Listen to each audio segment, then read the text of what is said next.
Hello friends, মই এতিয়া Chinese veg fried rice বনাবলৈকে লৈছোঁ। তাৰ বাবে মই এটা কেৰাহী বহাই দিছোঁ।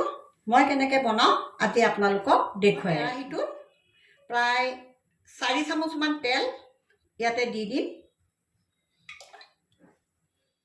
অলপ সময় গৰম হ'বলৈকে দিওঁ। ইয়াতে এতিয়া মই অকণমান কেঁচা জলকীয়া কুটা দি দিছোঁ।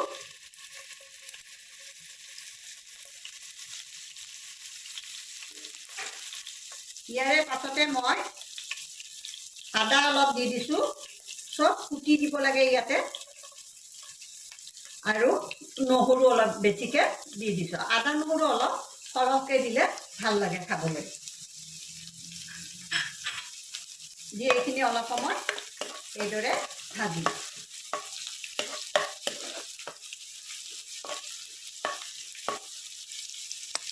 ভজাৰ পাছতে ইয়াতে মই এটা পিঁয়াজ কুটি লৈছিলোঁ, এইখিনি এতিয়া দি দিছোঁ। এইখিনি অকণমান গুলপীয়া ৰং হোৱালৈকে ভাজিব লাগিব।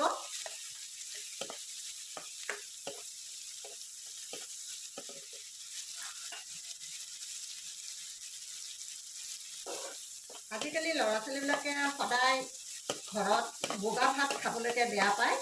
এইদৰে আপোনালোকে বনাই দিবচোন, খাবলৈ বৰ ভাল পাব। ভেজ ফ্ৰাইড ৰাইচৰ লগত সাধাৰণতে ভেজ মঞ্চুৰিয়ানৰ লগত খাবলৈকে ভাল লাগে। এই নেক্সট ৰেচিপিটো মই ভেজ মঞ্চুৰিয়ানৰ ওপৰত দিম। এতিয়া এয়া দিছোঁ গাজৰ। আপোনালোকে চব্জি আৰু চাউল নিজৰ ইচ্ছা অনুযায়ী দিব পাৰিব।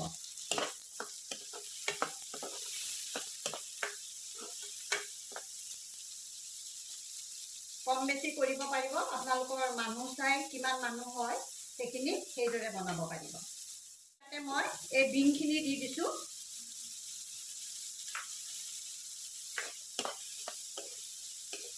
এইখিনিও অলপ এইদৰে ভাজিব লাগিব।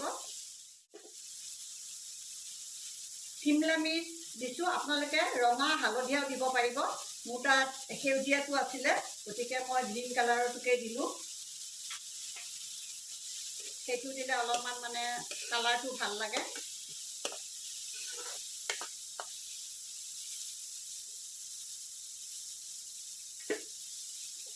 আৰু ইয়াতে মই কেইটামান কৰ্ণ আছিলে, কৰ্ণ কেইটামান দি দিছোঁ।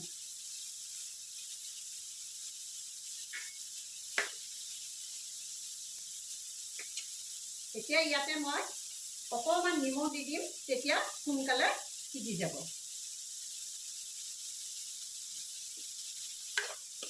দি এইদৰে অলপ সময় 4-5 মিনিটমান সময় ভাজিব লাগিব। ঢাকনি দিব নালাগে, লৰাই থাকিব। এনেকৈ জুইটো অলপ কমাই ল'ব।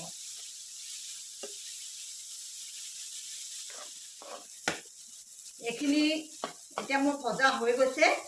ইয়াতে এতিয়া মই এচামুচ মাখন দি দিছোঁ।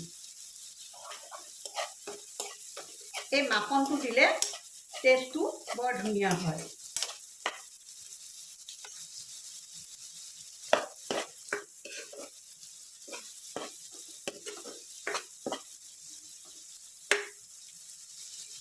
এতিয়া ইয়াতে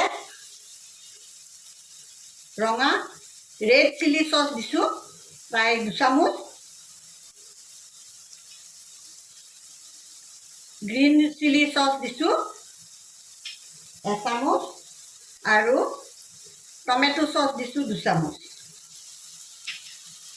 লগতে চয়া চচ দিছোঁ 2 চামুচ। দি এইখিনি অলপ সময় এইদৰে ভাজি মিক্স কৰি ল'ব।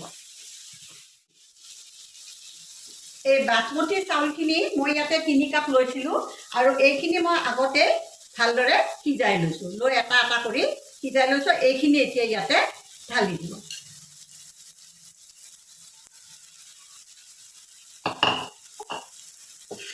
দি এইখিনি ভালদৰে এইদৰে মিক্স কৰি দিব।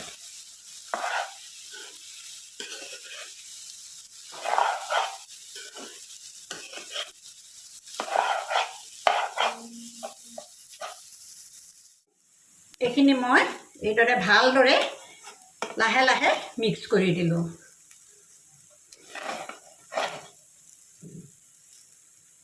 এতিয়া ইয়াতে মই নিমখ দিব লাগিব। তেতিয়া মই নিমখ কমকৈ দিছিলোঁ।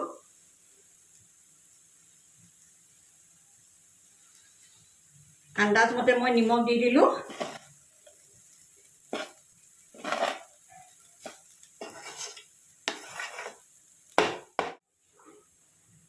জালুকৰ গুড়া দিব লাগিব ইয়াতে 2 চামুচ।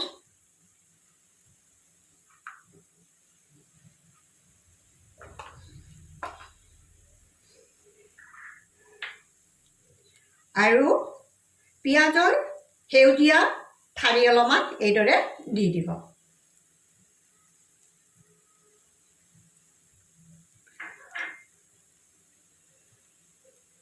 ইয়াতে আকৌ 2 চামুচ ভিনেগাৰ দি দিব।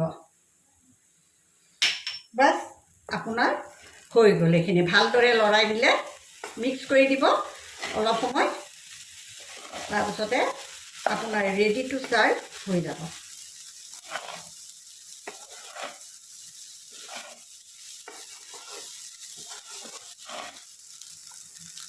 এয়া মোৰ এতিয়া হৈ গ'ল।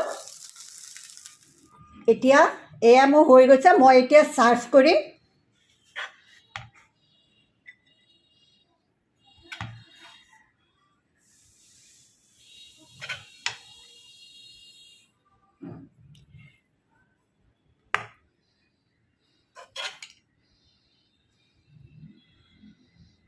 অলপমান পিঁয়াজৰ ঠাৰি এইদৰে সজাই দিব।